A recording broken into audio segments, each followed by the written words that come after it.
قرآن میں ہر چیز کی رہنمائی موجود ہے. غور سے سنیے گا، بڑی دلچسپ بات میں آپ کو بتانے لگا ہوں. پہاڑ، ماؤنٹینز ایک نشانی ہے. How many mountains are there in this world? اس دنیا میں کتنے پہاڑ موجود ہیں؟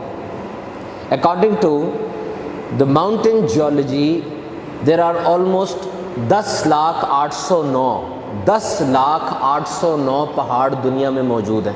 اب ظاہری بات ہے، جب اس طرح کی اسٹیٹسٹکس دی جاتی ہے، یہ اعداد دیے جاتے ہیں، اس کا مطلب یہ نہیں ہوتا کہ اتنے ہی ہیں، کم زیادہ ہو سکتے ہیں. سائنسدانوں کا ایک اندازہ ہوتا ہے. 10,809 پہاڑ ہیں. پہاڑ کہتے کسے ہیں؟ پہاڑ کی بھی تو کوئی ڈیفینیشن ہوگی نا. تو پہاڑ سے مراد ایک جو ڈیفینیشن ہے، اس سے مراد جو 10,000 فٹ سے بلند سٹرکچر ہوگا، سٹیپ ہوگا، اس کو پہاڑ کہا جائے گا. اور دنیا میں 7200 میٹر سے بلند جو چوٹیاں ہیں، ان کی تعداد تقریباً 109 ہے. 109. پہاڑوں کے بارے میں بڑی سپرسٹیشنز تھی، توہمات تھیں. کیا؟ عرب کے لوگ کہا کرتے تھے کہ یہ پہاڑ ستون ہے اور آسمان کی چھت ان پہاڑوں پر کھڑی ہوئی ہے.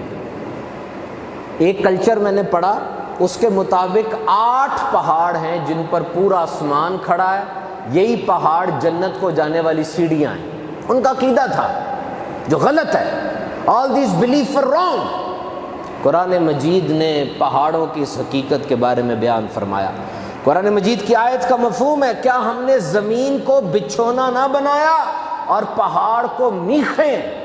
میخیں پتہ ہے نا، جب شادی کناتے لگانے والا ستون ٹھوکتا ہے تو میخیں لگاتا ہے، اندر دباتا ہے اس کو. پھر قرآن کہتا ہے اور زمین میں ہم نے مضبوط لنگر ڈال دیے تاکہ یہ حرکت نہ کرتی پھرے. مضبوط پہاڑ بنا دیے تاکہ یہ جم جائے. پھر قرآن میں آیا اس نے آسمانوں کو بغیر ستونوں کے بنایا. اس نے آسمانوں کو بغیر ستونوں کے بنایا. اور یہ ساری سپرسٹیشنز کو قرآن ریڈیکیٹ کرتا ہے اور کہا اس نے زمین میں لنگر ڈال دیے کہ زمین ہلتی نہ رہے. ابھی قرآن کیا کہہ رہا ہے؟ قرآن کیا گائیڈ کر رہا ہے کہ زمین کے اوپر میخیں ہیں یہ پہاڑ.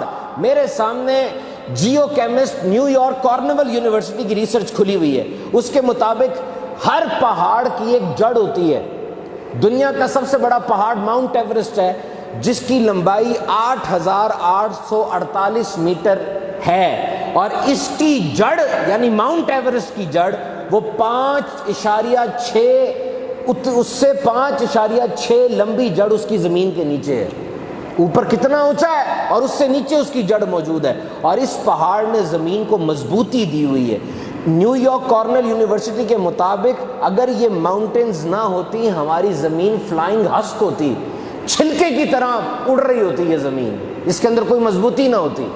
اتنی مضبوطی یہ پہاڑ پیدا کرتے ہیں، اور گہرائی میں جا کے زمین کے مینٹل میں نیچے جا کے اس زمین کی پکڑ کو مضبوط کرتے ہیں.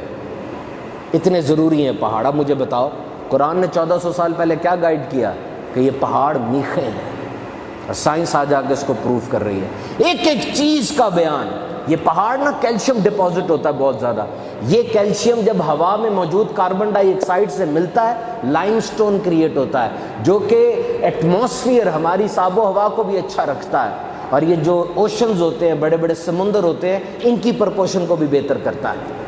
دیکھیے قرآن کیسے ہمیں گائیڈ کر رہا ہے. لا ریب فیہ، اس میں کوئی شک نہیں ہے.